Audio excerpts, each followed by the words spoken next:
ব্যাখ্যা তো অনেক করা যায়, তো সময়ের অভাব। এই জন্য লোভ, মোহ, অহংকার, এই দিকে বিবেকের সিসি ক্যামেরাটা দিয়ে দিন আমার মধ্যে কতটা কাজ করছে। যদি দিয়ে দিতে পারি তাহলে তাহলে আমরা একটা পথ পাবো, একটা পথ খুঁজে আমরা অবশ্যই পাবো। শুধু ভক্তগণ, আমি আজকে একটা নতুন কথা শোনাই আপনাদের। আচ্ছা, টাইম পাস মানে কি দাদা? সময় অতিবাহিত করে, এই শব্দটা মনে হয় খুব পরিচিত। টাইম পাস হচ্ছে তো, বলা হচ্ছে দাদা, শব্দটা উচ্চারণ ঠিক হয়েছে? টাইম পাস, এটা আমরা করি তো, টাইম পাস করি তো আমরা। টাইম পাস কাকে বলে? টাইম পাস শোনো কি অদ্ভুত ভাগবত বলেছেন। ভগবত বলেছেন, তসমাৎ সর্বেষু কালেষু মামনুস্মর, তুমি সর্বদা আমাকে স্মরণ করো। তার কারণ, আমার সাথে যুক্ত হয়ে আমাকে স্মরণ করলে আমি তোমাকে ভবকূপ হতে, ভব সংসার থেকে উদ্ধার করে আমার করব। তো এই মূল কাজটা বাদ দিয়ে যারা শুধু বউ, ছেলে মেয়ে, দেহ, সুখ শান্তি ভোগ করছে, এরাই প্রকৃত টাইম পাস করছে, সময়টা কাজে লাগাচ্ছেন। বুঝে গেল কি? মূল কাজ কি? সংসার, বউ, ছেলে মেয়ে, টাকা পয়সা রোজগার করা, না মুক্তি পাওয়া, ঈশ্বর প্রাপ্ত হওয়া? এই জন্ম মৃত্যু চক্র আর কোনটা? দেখুন, কাজ করতে হবে, চাকরি বাকরি, টাকা আয় করতে হবে, বউ ছেলে মেয়েকে খাওয়াতে হবে, কর্তব্য পালন করতে হবে, পিতা হোক, স্বামী হোক, বড় ভাই হোক, কর্তব্য করতে হবে, এটা সাধনা। কিন্তু সাধ্য বস্তু ভগবান পাওয়া, ভগবান ভক্তি। মূলকে বাদ দিয়ে যারা গৌণকে আঁকড়ে ধরে সময় কাটায়, একেই বলে টাইম। এখন কি করছি আমরা? টাইম পাস করছি। এখন মূল কাজে আছি। ঘরে যদি টিভি দেখতাম, তাস খেলতাম, শাশুড়ি বউ মিলে লুডু খেলতো, সাপ লুডু, টাইম পাস। চায়ের দোকানে এখন গিয়ে দেখুন, মন্দিরে লোক পাওয়া যায় না, চার দোকানে গিয়ে দেখবেন এর বিড়ির ধোঁয়া ওর মুখে, ওর বিড়ির ধোঁয়া এটা এর মুখে, 5 কাপ মারা হয়ে গেছে এর মধ্যে। উপজেলা নির্বাচন, ওখানে ঝড় উঠেছে চায়ের কাপে, টাইম পাস।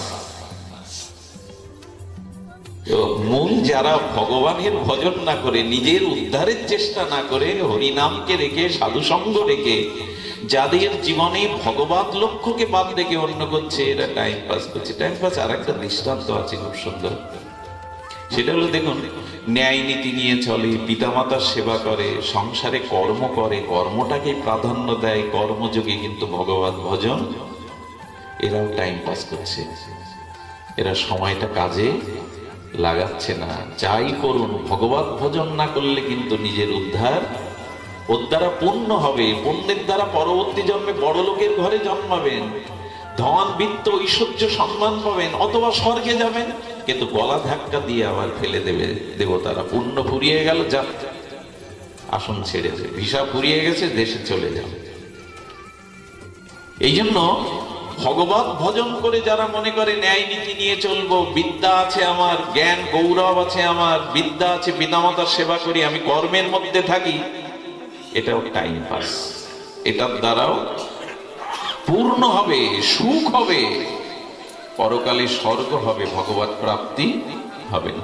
টাইম পাসটা একটু দৃষ্টান্ত দিয়ে বললে ভালো হয়।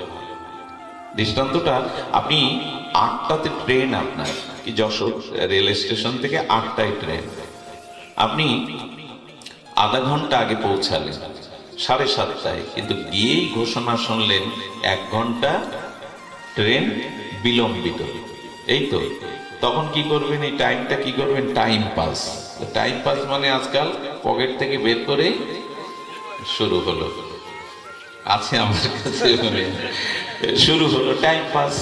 এটা তো ফ্যান ছাড়া আছে, চেয়ারও পেয়েছেন, সরকারি ব্যবস্থায় জলও আছে, টাইম পাস একে বলে। মানে ট্রেনে ওঠাই আপনার লক্ষ্য, এসেছিলেন আপনি 8টায়, ট্রেনটা ধরবেন প্রয়োজন, কিন্তু বিলম্বিত হওয়ার কারণে টাইম পাস করছেন। আমিও বলছি কি, ট্রেন কিন্তু আসছে, ট্রেন কিন্তু আসছে। এখানে টাইম পাস বলতে যদি ওই আচ্ছা, ট্রেনটা ঘোষণার আধা ঘন্টা আগে এলো, 9টায় আসবে, কটায় এলো? 8 ঘন্টা। ওদিকে ঘোষণা হচ্ছে, মাইকে ঘোষণা হচ্ছে যে 9টার বদলে ট্রেনটা আধা ঘন্টা পূর্বে পৌঁছাচ্ছে, আপনারা যাত্রীরা প্রস্তুত নেন। আচ্ছা, তখন গেম খেলতে খেলতে হাঁপে এসেছেন, টাইম পাস করছেন, ট্রেন যখন আসছে হুড়োহুড়ি করে উঠছে, তখন কি গেম শেষ করে উঠবেন? একটু কথা বলুন। যেটা দেখছিলেন ছবিটা বা গেমটা, ওটা শেষ করে উঠবেন না ওটা বন্ধ করেই উঠবেন? গোবিন্দ বললেন, মৃত্যুরূপ ট্রেনটা আমি পাঠাচ্ছি, যে টাইম পাস করে ব্যস্ত আছে যাতে ওগুলো ফেলে তাড়াতাড়ি উঠে এসো। ওইগুলোই থাকলে, টাইম পাস করতে থাকলে ট্রেন আবার হারিয়ে ফেলবে, ট্রেন আবার হারিয়ে ফেলবে, আবার হারিয়ে ফেলবে। তার মানে বলছি, ভগবান বৈরাগ্যরূপ ট্রেন পাঠিয়েছেন। কি রূপ? বৈরাগ্যরূপ ট্রেন। এখন টাইম পাস যা যা করছি, ওইগুলো ট্রেন আসলে কিন্তু আর দেরি করা, ওই মোবাইল টেল মোটামুটি বন্ধ করে ছুটতে হবে।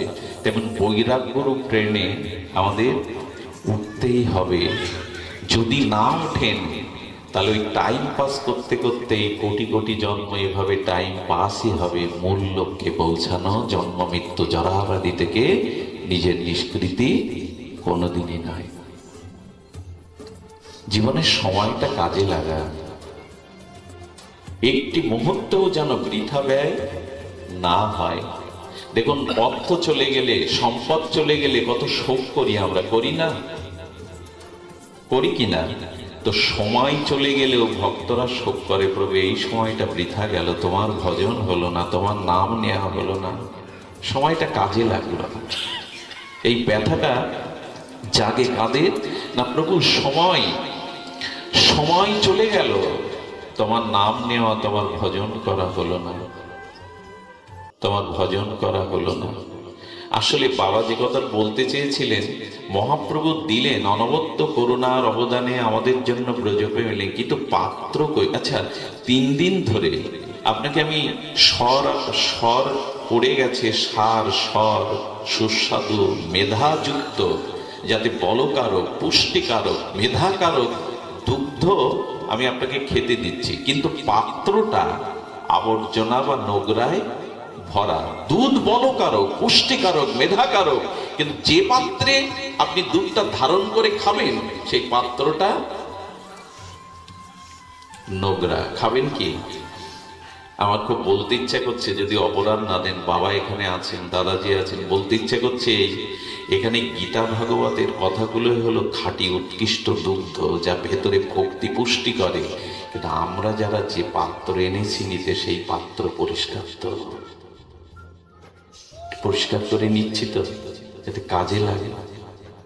বাড়িতে হোমযজ্ঞ, অগ্নিহোত্র হোমযজ্ঞ, আপনি যে ঘৃত আনতে যাচ্ছেন, গব্য ঘৃত, সেটা ডিজেলের পাত্র হওয়া উচিত কি?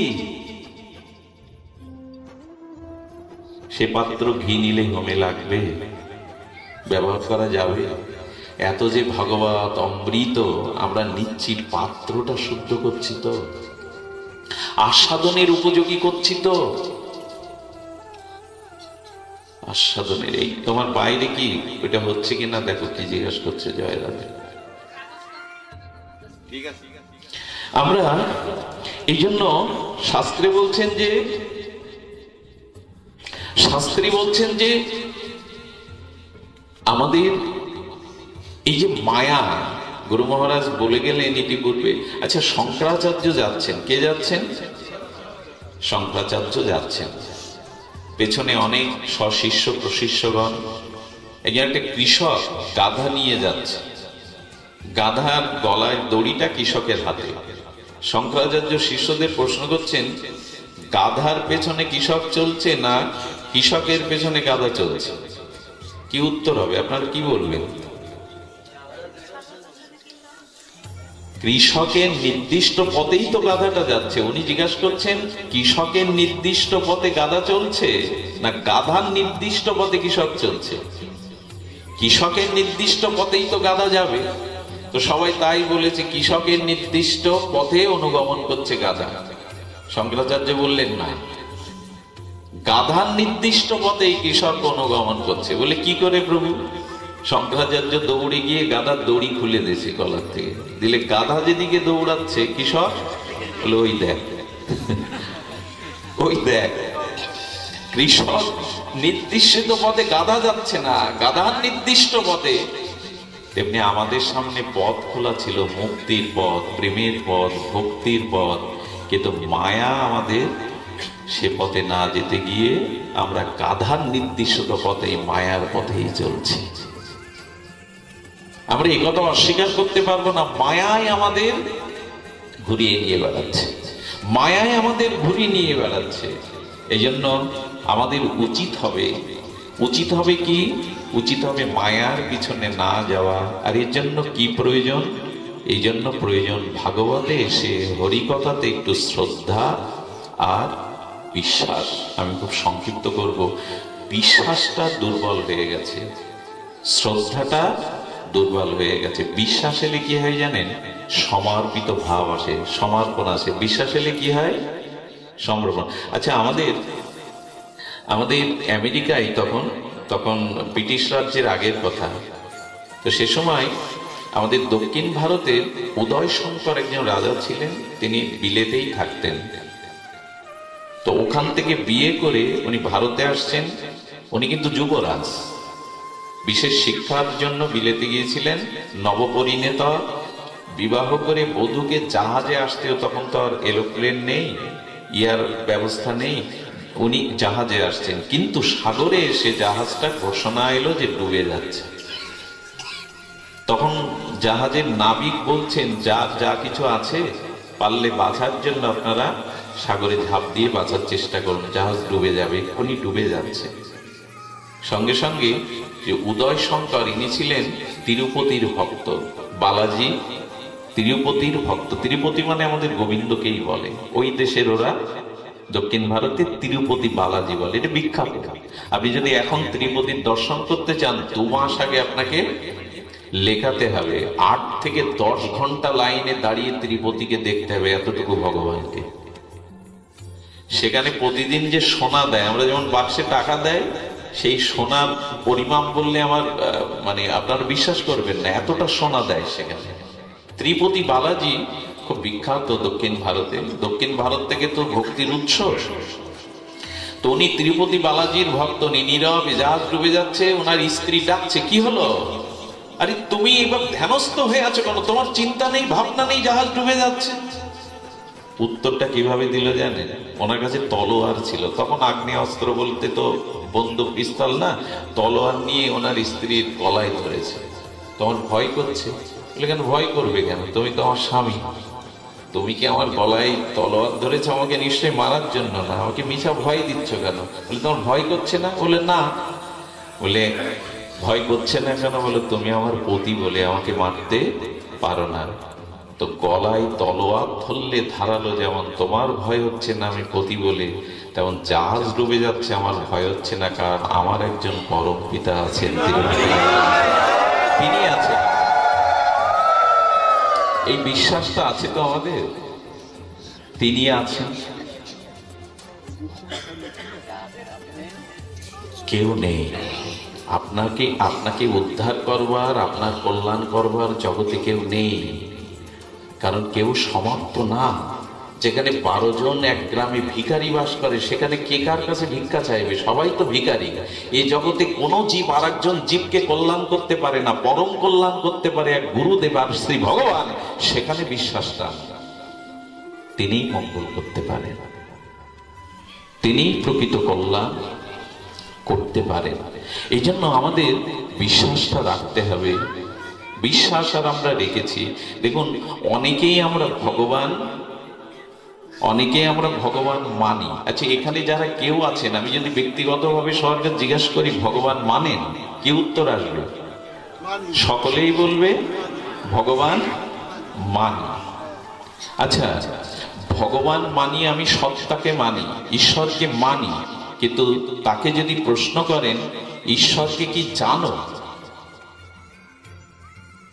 কেউ বলছে আমি ঈশ্বরের সত্তাকে মানি। এবার প্রশ্ন করুন তাকে, তুমি ঈশ্বরকে জানো? 99% লোকের উত্তর দিতে পারবে না। ঈশ্বরকে জানা মানে ঈশ্বরের স্বরূপ কি,